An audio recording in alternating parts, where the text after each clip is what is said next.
O paraíso também sabe se transformar em pesadelo.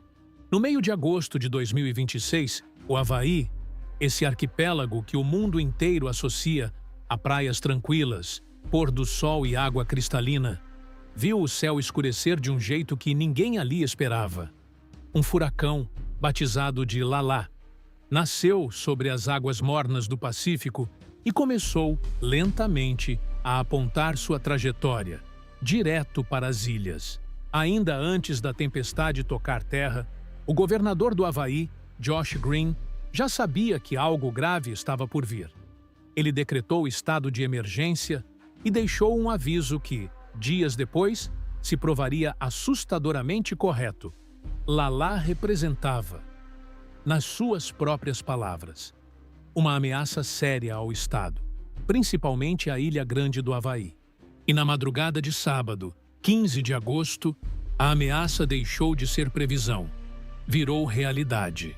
O furacão foi brevemente classificado como categoria 1 pelo Centro Nacional de Furacões, com ventos sustentados chegando a impressionantes 140 milhas por hora, no topo do vulcão Mauna Kea. No ponto mais alto da Ilha Grande, o vento era tão violento que a sensação térmica despencou para temperaturas próximas de zero. E a neve, sim, a neve, chegou a cair no cume do vulcão, em pleno verão havaiano. Mas não foi o vento a maior ameaça, foi a água. Lala trouxe consigo uma quantidade de chuva quase inimaginável. Em Laupahoehoe, na costa norte da Ilha Grande, choveu o equivalente a 43 polegadas, mais de 1 metro, em apenas 2 dias.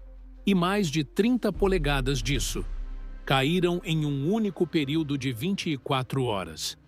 Em Nahuku, no sudeste da ilha, mais de 35 polegadas também foram registradas.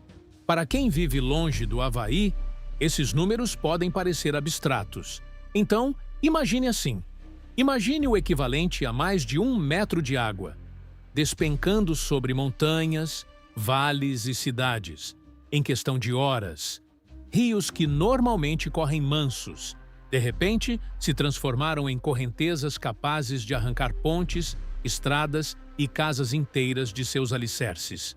Em Naalehu, no distrito de Kau, 2 casas foram literalmente varridas pela enxurrada, arrastadas de onde estavam, como se fossem feitas de papel.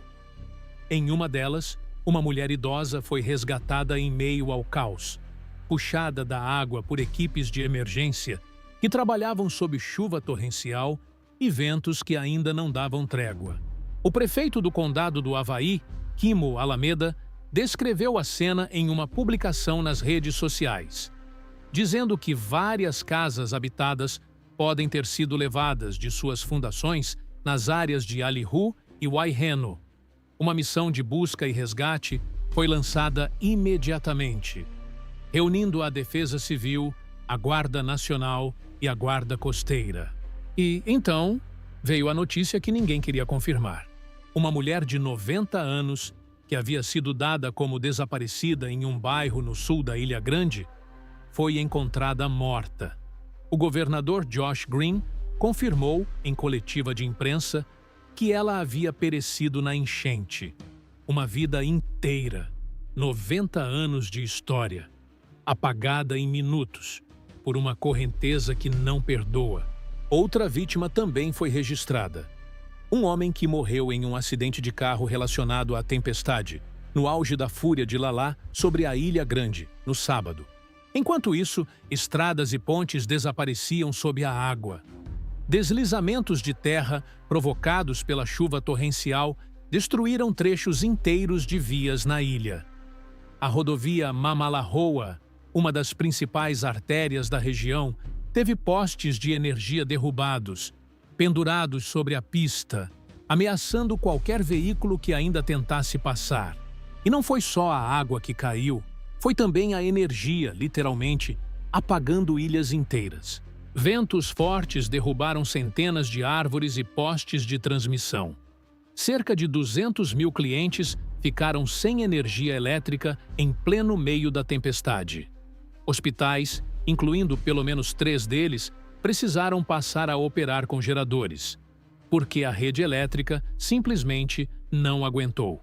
Imagine por um instante estar internado, dependendo de equipamentos médicos, enquanto lá fora o vento uiva a mais de 100 milhas por hora, a chuva cai sem parar, e a única coisa entre você e o escuro total é um gerador de emergência.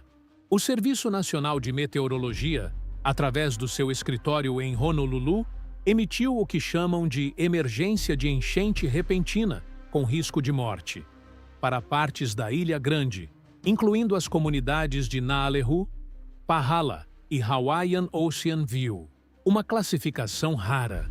Uma classificação reservada apenas para os cenários mais extremos, onde ficar parado, esperando, pode literalmente custar uma vida. Em determinado momento, a chuva chegou a cair na taxa de 3 a 5 polegadas por hora. Para quem não vive esse tipo de intensidade, é como se, a cada 60 minutos, um oceano inteiro decidisse desabar sobre um único pedaço de terra. E o mais perturbador é que essa não era nem a força máxima que Lala poderia ter atingido. Meteorologistas alertaram, ainda durante a passagem da tempestade, que os totais de chuva em elevações mais altas poderiam ultrapassar 25 polegadas. Um volume capaz de transformar qualquer vale tranquilo em um corredor de destruição. Enquanto isso, no mar, ondas de até 25 pés atingiam a costa leste das ilhas. Surfistas, tentando desafiar as águas em Honolulu, eram jogados para todos os lados pela força das marolas violentas. Uma cena que, em qualquer outro dia, poderia parecer aventura. Mas naquele sábado, era apenas mais um sinal do tamanho da fúria que vinha do oceano. E essa fúria estava longe de terminar. No domingo de manhã, o Havaí acordou, mas o pesadelo ainda não tinha ido embora. Lala, enfraquecida, foi rebaixada de furacão para tempestade tropical. Mas quem pensou que isso significava alívio imediato estava enganado. A tempestade continuava se arrastando ao largo das ilhas, ainda descarregando ventos e chuva sobre Maui, Molokai, Oahu, Lanai e Kauai. Um lembrete de que, mesmo perdendo força, um sistema desse porte ainda carrega poder suficiente para causar estragos. O governador Josh Green, em nova coletiva de imprensa, atualizou o balanço de danos, e o número chocou até quem já esperava o pior. 100 casas ou mais, apenas na parte sul da Ilha Grande, foram destruídas ou danificadas. 100 lares, onde famílias inteiras guardavam fotografias, memórias, uma vida construída ao longo de anos, reduzidos, em poucas horas, a escombros ou perdas irreparáveis. Numerosos resgates aquáticos foram realizados. O Serviço de Emergência Médica de Honolulu transportou mais de 200 pessoas para hospitais, vítimas de ferimentos, exposição ou simplesmente exaustão depois de horas tentando escapar da água que subia. Em Oahu, o alerta de enchente repentina continuava ativo, com taxas de chuva superiores a 1 polegada por hora, ainda castigando a ilha. O rio Manoa, normalmente um curso d'água tranquilo que corta parte de Honolulu, registrou um nível de vazão recorde, o que, segundo as próprias autoridades meteorológicas, provavelmente causaria impactos consideráveis para quem vivia próximo às suas margens. E os ventos? Os ventos não davam trégua. No aeroporto internacional Daniel K. Inouye, em Honolulu, rajadas próximas de 45 milhas por hora foram registradas, o suficiente para atrasar voos, derrubar estruturas temporárias e manter moradores presos dentro de casa, torcendo para que o telhado aguentasse mais uma noite.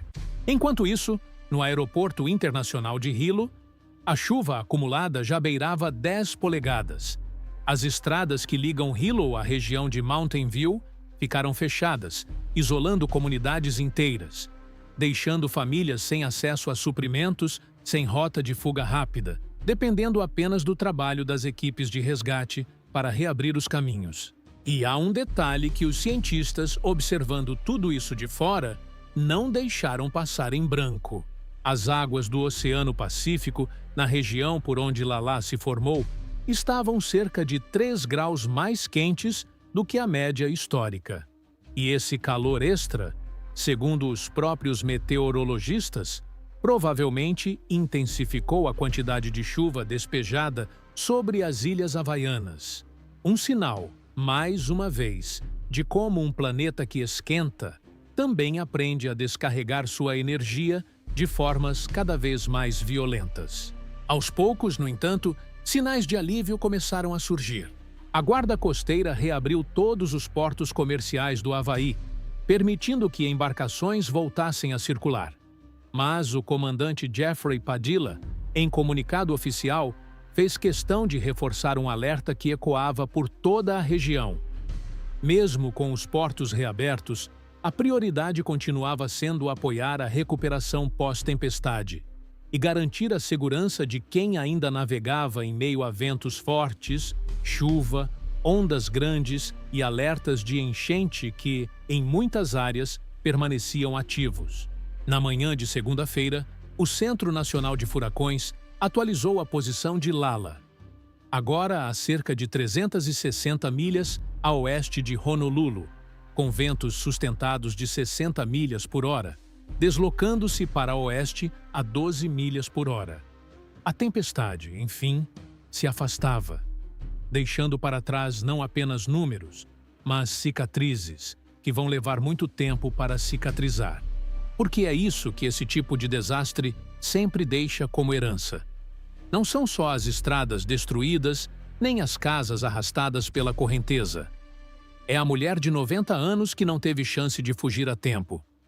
É o motorista que perdeu a vida em um acidente causado pela fúria da tempestade.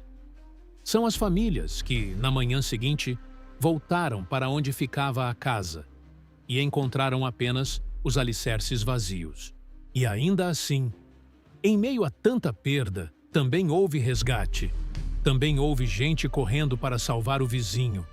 Equipes da Guarda Nacional, da Guarda Costeira, da Defesa Civil, trabalhando sem parar, debaixo de chuva, para tirar pessoas de dentro de casas que a qualquer momento poderiam ser levadas pela água. O Havaí, esse pedaço de terra no meio do Oceano Pacífico, tão associado ao descanso e à beleza, lembrou o mundo, mais uma vez, que nenhum paraíso está livre da fúria da natureza, que os mesmos oceanos que emolduram suas praias paradisíacas são também capazes de alimentar tempestades, capazes de reescrever, em poucas horas, a geografia de uma comunidade inteira. E enquanto os moradores das ilhas começam, aos poucos, a contar os prejuízos, reconstruir o que foi perdido e enterrar quem não resistiu, uma pergunta permanece no ar, tão pesada quanto as nuvens que Lala deixou para trás. Quantas vezes mais o mundo vai precisar assistir a cenas como essas, antes de entender que o clima, cada vez mais imprevisível, já não respeita fronteiras entre paraíso e tragédia?